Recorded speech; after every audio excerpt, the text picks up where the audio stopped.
Welcome back to the Crooked Spine Show. Bullying doesn't occur just in junior high, high school, or elementary school. It occurs in the workplace too, especially in large companies. Today's guest is Tammy Dunnett, a communication coach and nurse. She helps people affected by bullying reclaim their reputation and confidence by learning communication skills. We'll talk about her pause model in the interview today. Then her clients can get more out of their careers and life. In the highlights today, we talk about exactly her personal story of dealing with bullying. This is why she does this as a career now, and how work policies don't work to help people prevent bullying. Also, too, when you're looking for a new job, what to look for. Do they actually have policies in play to help people avoid being bullied or things like that, or sexually harassed? Also, too, in the talk about how bullying affects the family once you go home, how to affect your family, your home life, people around you. And also, Tammy talks about, too, her new client assessment and how she's going to help you through her client process. And then once you learn her skills, then she allows you to learn how to communicate, not conflict with your coworkers and other people around you. Also, too, she talks about her success stories at the very end with personal people like her spouse that I can relate to very, very well, and other family members too. So you can take these communication skills beyond your workplace to your life overall. And her final thoughts at the very end. So enjoy the talk, my friends. Connect with Tammy on her Facebook, Instagram, even on her website too. And go to her Facebook page, learn weekly how to help conflict in your life. All right, so enjoy the talk, my friends. Hope Tammy helps you understand how to live a healthy life even at work. Have a great week, and I'll see you next week. All right, we are here live again. I'm Dr. Tony at Chiropractic in Upland. I'm a chiropractor, but also, more importantly, a host of the Crooked Spine Show with Tammy Dunnett. She has actually done a great job understanding how to help mostly women who are professionals stay in their workforce, stay productive workers, by helping them understand how to get through and recover and reclaim their productive lives once they've gone through a bullying episode and been bullying at work. It happens a lot. Big companies do a great job covering it up. Big companies do, that I've seen. So my thing is, how do we not make an open book, get things moving so we understand if it happens to you, how to see it? And even a family member also, hey, you're going through this, Tammy has these ways to help you deal with it. A lot of it is what I've seen in my patients that have gone through it, the stress they experience. And the frustration, like Tammy had mentioned before the show, that they can't find a way to deal with it and still do their job. So Tammy, take it over. Tell us exactly, and she can empathize because she actually went through this before. Tell us your story first, if you don't mind, of what happened to you. Yeah, well, thanks for inviting me, Dr. Tony. I think it's such an important conversation because, as you shared, it shows up in the body. And our bodies won't lie. When we are under a lot of stress, there's a lot of tension. And I've definitely used my fair share of therapeutic modalities, chiropractor, massage, and all sorts of stuff to help keep this body functioning. Mm-hmm. But my personal story is that I was under a workplace bully for 4 years, but I didn't know it. And I think this is actually really quite common in the workplace is we just label our bully as a bad boss, someone who's been promoted but not trained, a micromanager. And that if we just kind of, like stay under the radar, we'll be able to navigate this kind of storm without too much collateral damage. And I didn't know what a bully was, which sounds almost ridiculous as I say it now, because we all know what a bully is. But when we're experiencing it in the workplace, we tend to rationalize away our experience.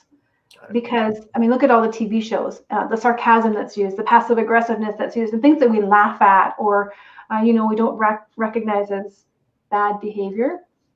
So it wasn't actually until the 2-year mark when a colleague during coffee had said to me, "I'm really glad I got to know you." And I was like, okay, cool, but that's really weird. No one's ever said that before. I'm a cool kid, but, yeah. There was something in the back of my mind that thought it was an odd statement. And I just asked her why she had shared that. And she goes, because our boss warned me about you when I first came here. And she came to the workplace after me. That's when I knew I had a bully, because I knew my reputation was struggling and suffering, but I didn't know to what extent until that moment. Wow. Yeah. And then once you realized that, how did you then change your perception of how I'm going to deal with this now? What's my next step? I'd like to say I had it all figured out at that point. But what I was doing previous to that moment, I just did louder and stronger and harder afterwards. I thought, I've got a bully. I need to fight harder. I need to stand up more. I need to express myself and be assertive even more. And I took every opportunity I could to point out her fallacies, to fill in grievances, to do all the things that policy told me to do.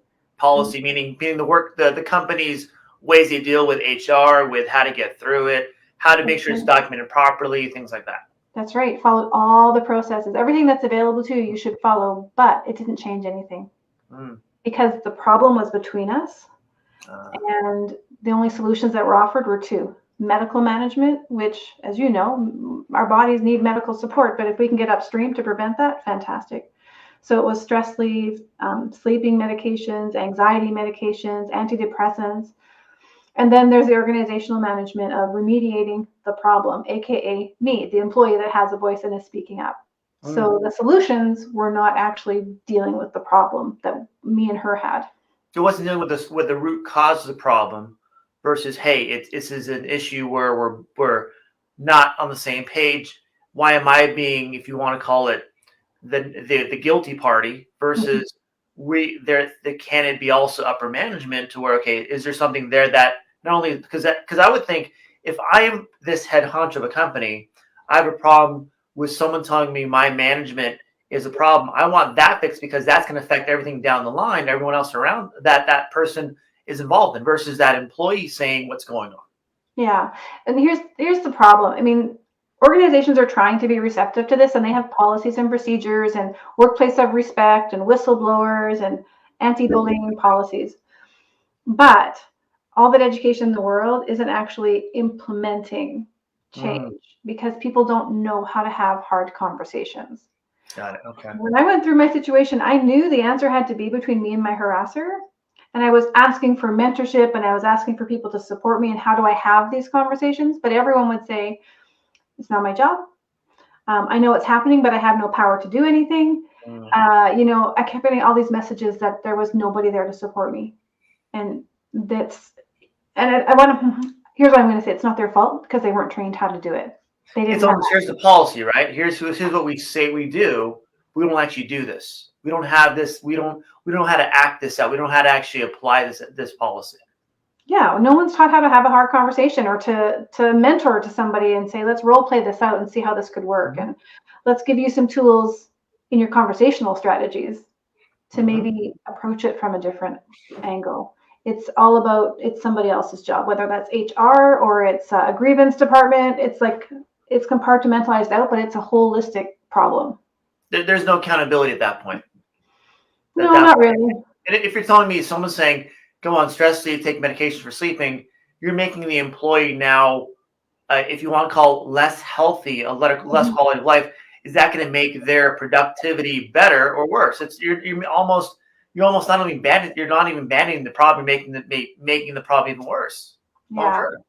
Oh yeah. My productivity was, I'm sure, down, even though I kept showing up at work knowing I deserve a good workplace and I can still do the work. As you mentioned, I can still do the work, but I can't do it in this environment. And I wasn't going to let her take me down.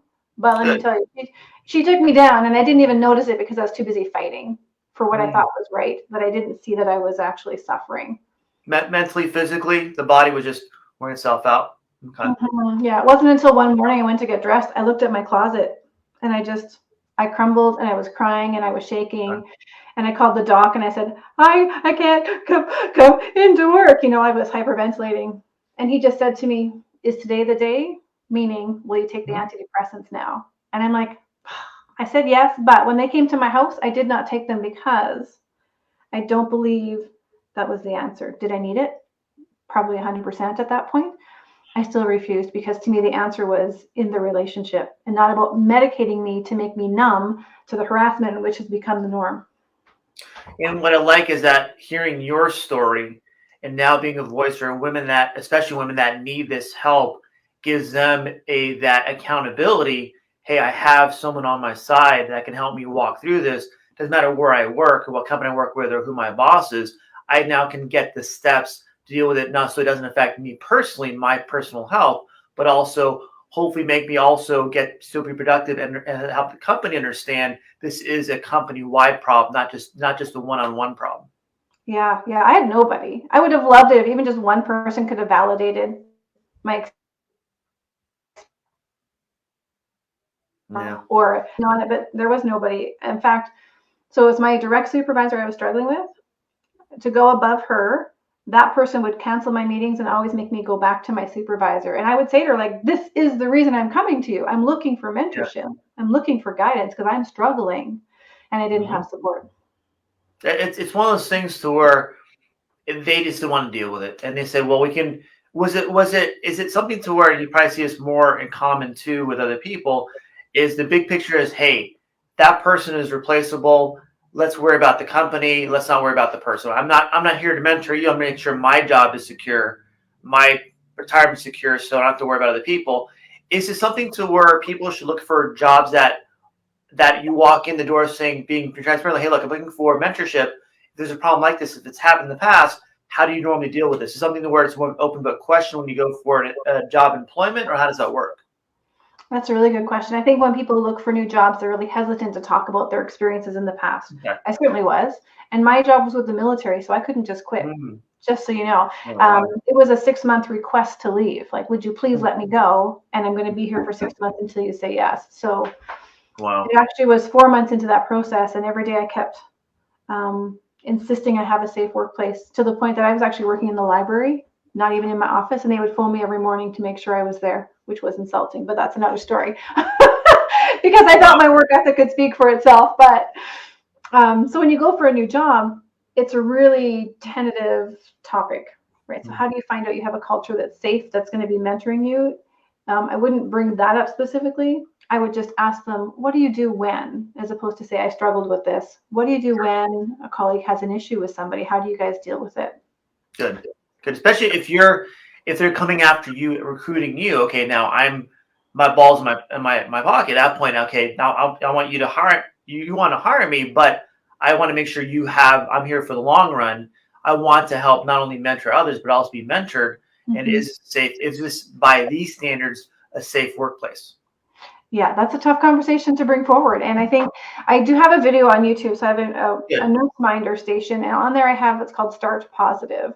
Okay. And that's a strategy you can use to share the story, tell who the common players were, so who was involved, and then what was the action you took, what did you learn from it, so what was your takeaway when you reflect on it. So it's normal. People in an interview, just in speaking of that, they're expecting you to have conflict in the past, but they want to know what you did with it. Good. So that's how you would reference it. So yeah, I had struggled with my boss in the past. It was about this situation. Here's what we tried to do. It didn't go well for me, and here's what I'm going to learn, or here's what I learned to do the next time so I can be successful. They want to see growth. And a lot of it is no company is perfect, right?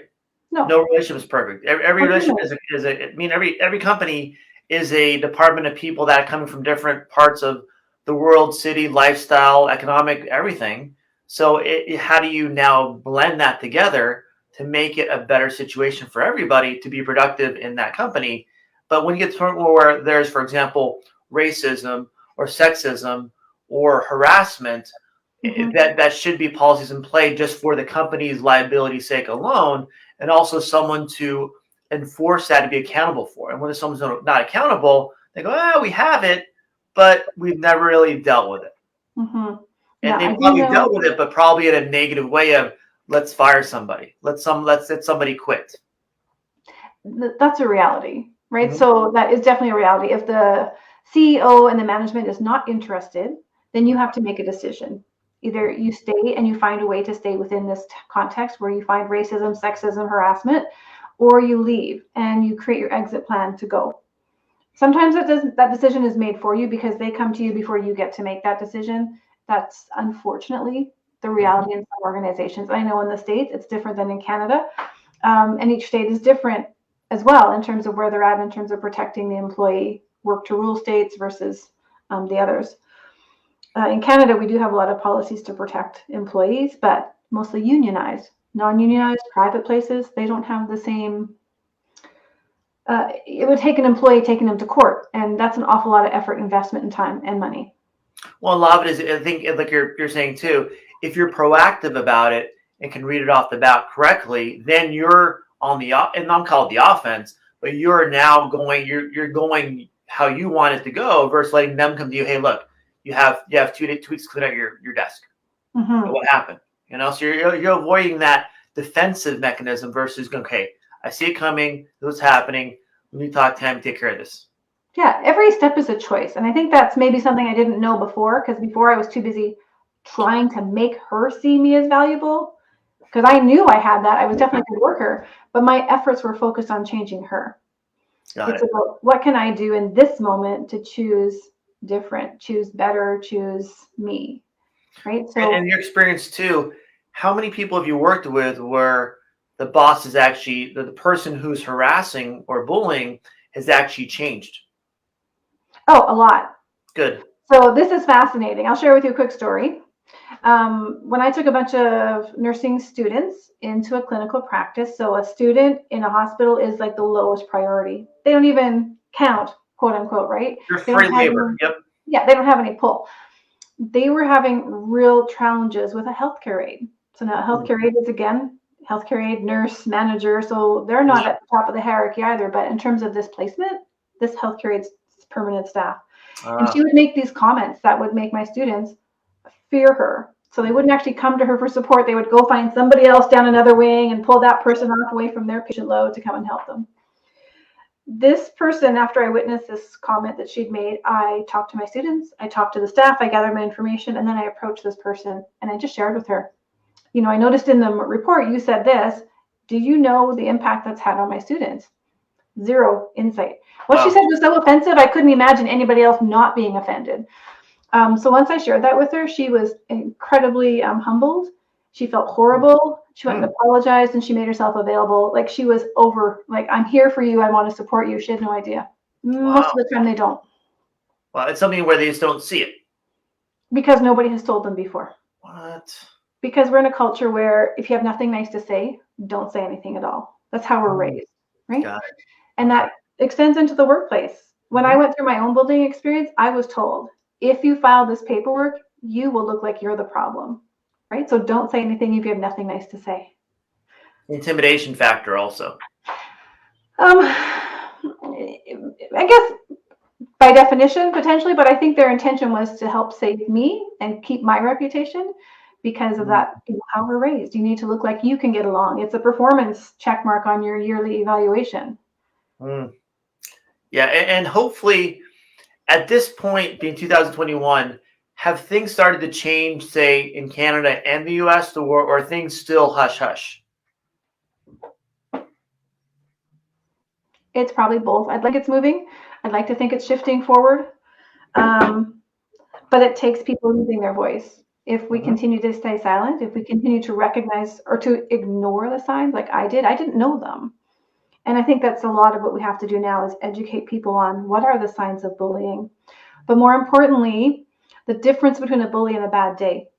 Because we all take on behaviors of what a bully does. We roll our eyes, we sigh, oh my gosh. Like, you know, like we have times when we feel like less than collegial. What is your intention though? Is your intention to really say, I'm struggling, or is your intention to say, you suck? Because that's different. And that's really what we have to get to is the behavior is important. The intention matters. The impact is what we measure. Got it. Okay. And then over a period of how many, I mean, if there's a number, how many days, weeks, is it okay to have a bad day per se? Well, that's a good question. I don't know if there's a percentage you can say, because I think we're all at risk of having a bad day. I mean, you get stuck behind a train on the way to work and your patients are not happy with you when you come in a half hour late. You get a phone call that your mother is sick with, maybe COVID. You know, your dog gets out on your way. Like there's so many things that can put us at risk for a bad day. But we have the power inside us to choose. We're only just one thought away from changing our personal bad day into a better day. And so there's a sense of being professional too at that point. Can I be professional today, or is it better not to go to work because I can't be professional today? Yeah, that's a great question. I think that's self-awareness. That's at the root of a lot of this. Good. And how much, again, looking at recruitment, looking at a job per se, do you look at how much training they do as a new employee to understand, if you want to call it their big picture of the company, of you want to call it being professional, what professional is, and what is good to say, what is not good to say? How much training should they get? Yes. Or what's a good average? Should that help the person decide and the amount of training if that's company for them or not? Okay, so I think if you get hired in a new job and there's zero onboarding, that's a warning sign. A red flag. Yeah, like if they don't have the time to invest in you to make sure you're successful, what's the chances they're going to invest in you when things hit the fan Hmm. and you need support? Probably It's not. almost your first date's always the best date, correct? Yeah, Your first date. So at that point, if the first date doesn't go well, it's probably lose the guy or girl's number. You're done. that sounds like a good plan. Yeah. And we talked a little bit earlier too about the emotional state and how that affects the overall body. As a spouse of someone that, or a girlfriend, boyfriend that is dealing with that harassment, that bullying in the workplace, what could they look for to help see signs that, hey, you're just not doing well? Is your work the problem? Oh, such a great question because we know that what impacts us impacts all of our relationships. So Mm-hmm. if we're struggling at work, we're struggling at home. Mm-hmm. If you're not seeing the same person you normally see when they come in the door at the end of the day, they're a little bit crankier, maybe they're withdrawn. They either don't want to talk about work or they talk too much about work. They can't stop talking about work. But what you notice is a shift. I think that's probably the biggest thing is they've changed. And if home life has been good, then it's probably work life that's causing that change. And so that would be a good time to check in and say, what's going on at work? Where are your struggles? Where are your successes? That's like when you see that variable, just like, okay, you've shifted, it's been more than a couple of days, what's going on? And would you Mhm. also notice like a lack of sleep or too much sleep, if you want to call it even alcohol use or even Mhm. diet changes? See, like you mentioned, changes in their Yeah, diet, changing their sleep habits, everything. changing their mood all the time too. Yeah, they're shorter to get anger. They are waking up at night. They're not sleeping. They're not rested. Diet definitely changes. Some people will gain weight when they're stressed because they eat too much, or others will just not eat and lose weight. Um, Things that you won't be able to see is the ruminations in their head, right? What The do you mean? anxiety. So the noise, the stories they keep telling themselves about how they're Mhm. struggling, they're frustrated, maybe they're the problem, whatever it is that's happening inside the head. For me, when I went through it, my noise never stopped when I was at the height of it. I couldn't find peace anywhere. I'd go for a walk and it was just constant replaying of moments and how am I here and how are you struggling and why can't you figure this out? That's the stuff you can't see. And so that's I guess, the conversations, where do they go? Can they have a coherent thought and carry on a conversation with you, or do they jump all over the place because their mind is doing that? Wow. And when you see someone like this and they come to you, Tammy, what is your assessment? How do you work your assessment? How do you see if they're a good client for you, where they are, and how you can help them? Mhm. Yeah, so when I'm assessing people to come into my program, the first thing I'm doing is assessing accountability. Do they see any ownership? Do they see anything that they can do, or is it all external? They're the issues, they're the problems, they need to change. If they're stuck in the external looking, then they need bigger support than I'm going to offer them. I would recommend then they check in with psychology, psychiatry, counseling. That's really helping them with that perspective. If they can see that they still have power and they go, yes, I know I can do this, or those kind of shifts, that they're still recognizing responsibility and ownership is probably the better word, ownership, then I Okay. definitely know I can work with them and train them to use the conversational tools to shift things around. Do you give them like if you want to call it a written assessment of their emotional state, physical state, what their habits are? Have they changed their habits, things like that, or is it more of a one-on-one interview? How do you usually work your assessment? It's definitely a one-on-one interview, and I go through a whole host of questions to find out what their current issue is, what their ideal vision would be, and what the gaps are. So from that, I can identify whether or not I'd be the right next step for them, or if I would refer them on to something else. Because I can't solve every problem, but I can definitely help you solve your communication problems. And with that too, when you're interviewing them, do you listen to their tone of voice, their, if you want to call it, there's how fast they talk, and what the kind of words they use, they positive, negative words. Do you look at that too? Only in the terms of have I created safety for them? Got it. Because I mean, so my background, I'm a nurse and an educator, and so safety is like inherent. When I come into the room with somebody as a nurse, they trust me right away, and I can do all sorts of, I get right into the skin as I'm talking to them about their assessments and stuff. But on the phone, talking about relationships, I have to build that Yeah. trust really quickly. That's what I'm looking for. If I feel like there's hesitation, I have to stop and make sure I can close that gap. And I just let them know, like, in this hour, my whole mission is to serve you and find out what your next best step is. And you're going to have a plan, whether it's with me or somebody else, it doesn't matter. you'll have a plan as to what you need to do next to get out of where you're at to the next step. So I'm really looking more for the trust. And with that too, with your clients, do you find a time during that hour or even afterwards too that you go, okay, maybe this company isn't for you, it's time to leave, or we can work with what you have at the company? It's really their choice. Okay. I talk about the choice, right? So what do you want? Whether you stay or you go does not matter to me. It's about, if you're going to stay, we need to put some things in place so that your mental health is not being sacrificed, that your physical health is not being sacrificed, and that you can at least feel like you have some control and put some boundaries in so that when the stuff comes to you, it just washes off. Like, you don't have to own it. So it's really about, what do you want? And then I'm going to help you create the plan and the pathway to get there. So you want them to almost have a good physical, mental state going into their occupation, their workforce, so they can handle that stress level and not be stressed. Yeah, that's why people like you are so important, because sometimes we need external resources to supplement what I do with my people as well in the coaching program. I will actually say to them, like, maybe you need to go and check in with your doctor and get some medications for sleeping, because this is something that's impacting how you can show up the next day. So we need to bring in a total approach to this. Well, I think you mentioned your accountability, responsibility. You have to go for your own self first, and then let's see exactly where the chips fall. And once you've done that and seen that person, okay, now they've taken responsibility, they're accountable, they've made some lifestyle choices to make their body healthier and their mind healthier, so you can handle that stressors of work and not feel stressed. What's the next step then, Tammy? Yeah, so the first thing we work on is self. Okay. It's the first quarter of it's a 12-month program. I work with people, so it's all about self. First of all, what am I bringing to the conversation? How do I show up in a conversation? What tools am I currently using, and what do I need to add to my tool belt? So it's all about mastering self first. Then we look at the problem, and then we look at the other person. So we're transitioning to taking what we learn about self to put it into our relationships so that we can have a better outcome. And I like the 12-month window, because then you're making someone, their lifestyle, their person better. Now they know who they are. Now they know, okay, if I'm going to deal with this, let's deal with this now that I'm here. Versus if you're down here and you're desperate and you're anxious and you're not feeling, you're eating well, you're not being responsible in your own self, then you can't see exactly where things are. Is that correct?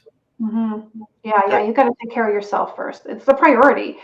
Yeah, should be for most people. I mean, I can't do my job unless I stay healthy. You know, it's something to where we have to. In my sense, if you're not healthy enough to take care of, to do that level of stress of your work, then you're not being responsible for your own personal health. You know, I had someone come today. He's 31 years old, right? He says he works at UPS. He's beat up. He's tired. I'm like, yeah, but I'm old. I'm like, dude, you're 31 years old. You have 2 more lifetimes to live at least. Let's get yourself healthy now by doing some stretching, doing some working out. Versus when you're in your 20s, you're invincible. You can have 3 Red Bulls at that point, have a cheeseburger at lunch, and you're fine for the rest of the day. I can't do anything more. I'll take a nap every day. So true. Something where you learn that, I think, as if we learn it younger to stay healthy, then our jobs get easier because we're not as stressed at the end of the day. And not just Monday, but Tuesday, Wednesday, Thursday, Thursday or Friday, or when there's an audit, or when there's something that has to be done immediately. You're not, you feel that pressure. Yeah, absolutely. And once you've gone through that, Tammy, too, how do you then communicate, for example, with that person's company, or help them, guide them, process dealing with, okay, now it's a situation, how do we get through this situation? That's an individual. Okay. So it's really founding on choice. So when we have conflict, we tend to have a dominant lean as to how we enter into it, right? So for me, I'm a speaker. I'm like I want to talk about it. I want to resolve it. We need to fix this. You know, the old thing, don't go to bed angry kind of thing used to be how I led, although I go to bed angry now, that's fine, but I still want to talk about the issue and resolve it. Knowing where you start is so important, because then you can identify where you need to go, like the pieces that you've missed in the conversation. I have this whole model called, I actually was just teaching on it this morning, the pause model. So there's like 4 different styles of conflict engagement. So I'm actually encouraging people to abandon and put aside the labels of assertive, aggressive, non-assertive, passive, all those kind of things. Put those labels aside, because labels have actually kept people stuck. Right. So assertive has been the gold standard. You need to be an assertive communicator. I am an assertive communicator, and I still got myself into trouble because of the way in which I came to the conflict, right? So assertive is great, but it's not the whole answer. You need to actually embody all of these. Okay. So pausing, these are movements through conflict. Okay. Typically, that's your avoider and accommodator. Put those labels aside and recognize that what they're doing is they're pausing. They're moving with the conflict away from it. They don't want to talk about it because they need some space and time, as opposed to avoiding. I have never met an avoider who actually doesn't want resolution. They all want resolution.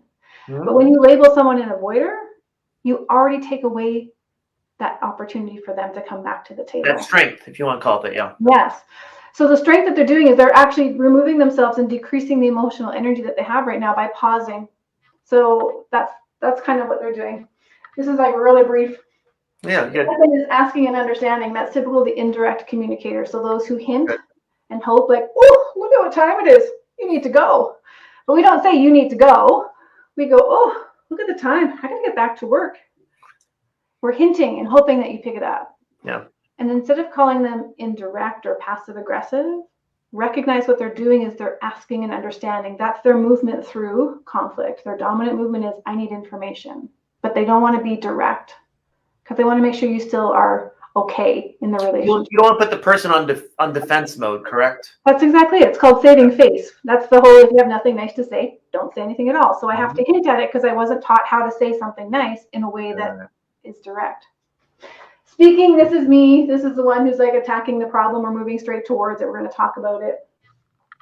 The problem with speakers is they don't leave room for anybody else to speak because we have all the answers. Nice. And then doing.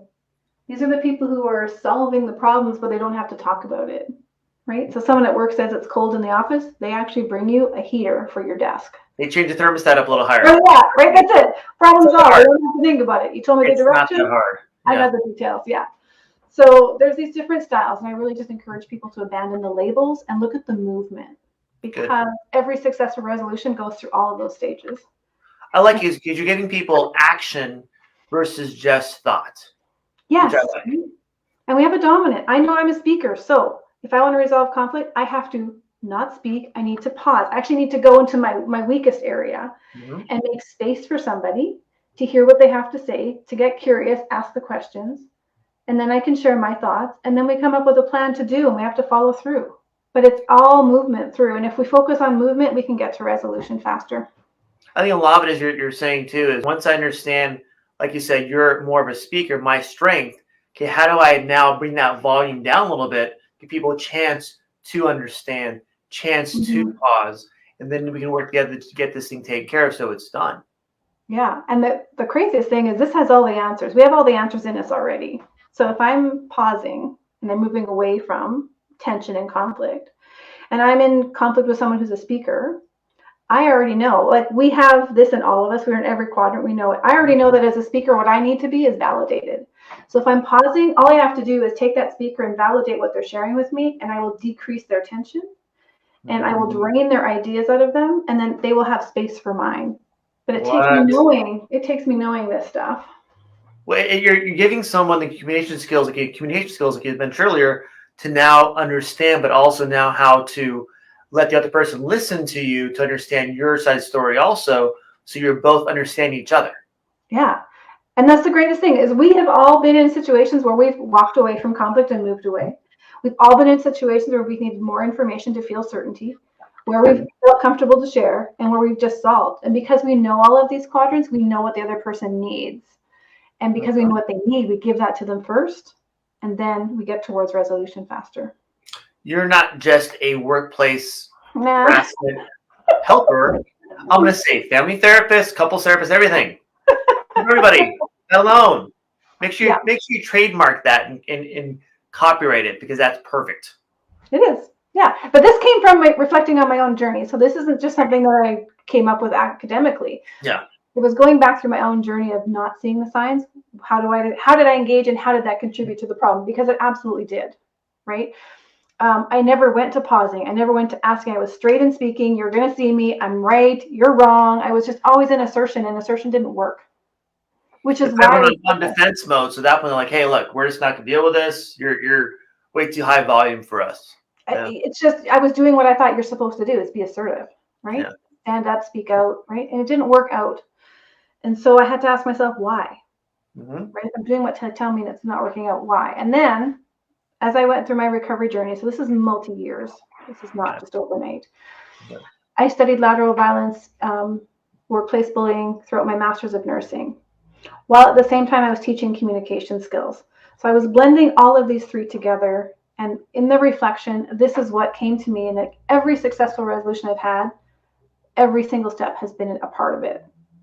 Say that one more time so people can understand it. Every successful resolution I've had, every one of those steps had to be journeyed through together. I couldn't abandon one of them, because if I abandoned one of them, then the resolution didn't stick. Mm-hmm. So I had to go through all of those. You almost have to go through what's most uncomfortable to see the whole big picture, to actually have it resolved, not just, yeah, we're okay today, but maybe tomorrow we're not going to be okay. Yeah, you have to be willing to go to the parts of you that you're not most comfortable with. It's like a city, right? Your house is in one quadrant of the city. You're most familiar with it. You know where everything is. That's my speaking zone. There's another part of the city that you go to often when you like want to go shop somewhere different. You're really comfortable with that zone. Then there's a part where you just like the windows are rolled up, the doors are locked, you're white knuckling it through it because you're not comfortable in that area. That to me is the pausing area. It's not my strong suit. Mm-hmm. But when I tap into it and I get really care centered, it has so much power to be able to go into your opposite. And almost when you understand that's not your strong suit, but you also understand how that person should feel, look, and act, then you understand when you're around someone who's a I want to call them a pauser. Yeah. And you can empathize with them. You can empathize with them. Hey, look, I understand where you're coming from. Let's work it out this way. So you can actually now be, if you want to call it, work at a more level playing field, because now everyone's on the same page. Yeah. You know what they need because you recognize that person. You've been there. Mm-hmm. It's easy to give them safety when you can empathize and say, okay, Safety. there was a time when I moved away from conflict and I didn't want to talk about it either. I know it's because I didn't feel safe. Is that what you're feeling now? That's Good. it. You built the bridge. I know. Boom! I got goosebumps. You save so much paperwork that way. So many phone calls to HR. Not only Phone calls paperwork, but your mental health, your physical health. If people just get that alone, I think you'd save so many people at all levels the headaches of sick time and everything else that people don't understand. And I work for my office. I work for other companies. They have things they'll watch. Have you watch videos like you had mentioned, read pamphlets, read things, and check the box that you've done it. You've done it. But do they actually apply it? Yeah, And it's knowing that. Go ahead. It's just the communication piece. How do I communicate with somebody here? Had I known, so my boss, my bully, was a speaker as well. Yeah. We were both in this quadrant. Neither one of us, because the person in the speaking quadrant, what they need is validation. Neither one of us validated the other person. And because of that, we stayed spinning in this cycle. We never got to explore the other ones. Had I validated her, if I'd have known this then, and I could have said to her, hey, boss, this is a really good conversation. I really want to honor the time you've put into this and think about what you've shared with me. If I'd have validated her and just kept asking, is there anything else I need to know? What else do I need to know? Is that everything? And drained her of everything she wanted to share, she would have had space for mine. Yeah. But I didn't do it because I was stuck in there too. Nobody taught me how to do that. It's like two kings on a throne, right? You can't both sit there all the time. I'm going to take a step down so everyone can actually work together. Wow. Mm-hmm. And when you do help someone over the 12-month period, what kind of results have you seen so far? All right. So my whole claim to fame is you can change your relationship one conversation. That's all it takes is one conversation. But you got to learn the tools to do it, and you have to practice it. Okay. And so the changes I've seen can be dramatic. Certainly in my own marriage, I've seen that. These tools are not just for the workplace, but again, speaking in my marriage as well, I have all the answers. We need to solve this problem. And when my husband would shut down, he would go to pausing. He didn't feel safe. He didn't want to cause any further harm. I didn't know that. I thought he was avoiding. These are the terms that we use to people. And I thought he wasn't valuing me because I needed validation. Yeah. He needed safety. Once I figured that out, I said to him, I'd like to try something new. It's completely awkward. It feels uncomfortable because I've never talked this way before.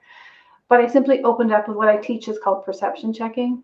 Okay. And just as a quick example, I would say, when you don't come and follow me after I've walked away, because I always wanted him to come after me to show me Mhm. he loved me. And he never did that, ever, in 15 years. We don't do that. Us Yeah. guys are like, yeah, I guess we're done with this. Good. I'm going to go from here. See you later.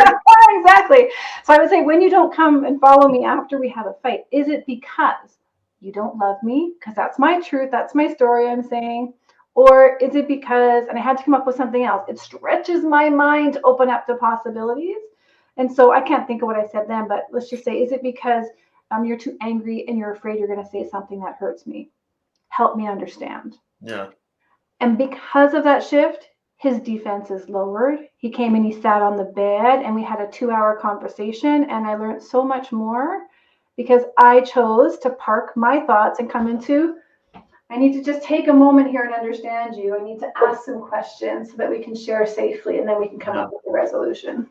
And a lot of it is going to be, you're open to understand the person versus having to debate and rebuttal what they're saying. Yeah, that last sentence, can you help me understand, is really sharing, I have a confusion, I have a question, I have a thought, but I don't know if I have it right. Yeah. Yeah. And where does sarcasm take in this little square thing? Sarcasm is up here, asking and understanding, because Yes. sarcasm is avoiding. It's another way to be like passive aggressive, punch in there. You don't say what you truly want to say. Yeah. And so you're hinting in a really harmful way that they pick up on it. And I would assume some people, when they become defensive, they almost want to, they sometimes maybe even blow up to get the whole conflict now just done. Aggressive. Yep. That's still in the speaking. Because there's 2 questions. Are you in flight or fight?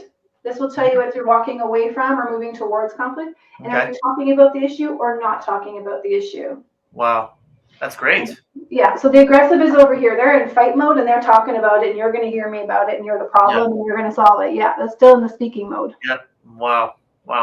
I mean, and a lot of what you're doing is just helping people understand, hey, we can get this thing taken care of. We don't have to be both at each other's throats. We can actually deal with this, so we both understand the problem. We understand how to fix it together. We work together to fix it. Yeah, and it's not easy. It's not always easy. I had a patient who was extubated, and I don't know how much time you have, so I can just talk forever. Yeah, 5, whatever it is, 5 is fine. Because it excites me. But I had a patient, we extubated him in the intensive care unit, and he immediately launched into all these insults. He was swearing at me, telling me I was the reason for his problems, tore down everything from me to the federal government as it relates to healthcare. Yeah. And while he was talking or angrily sharing his viewpoint, in my mind, I'm a speaker. I'm going into my list of reasons why he should trust me. And it's our natural defense, right? I'm right in fight mode, but something tweaked as he was continuing to talk, and I recognized his response didn't match the input.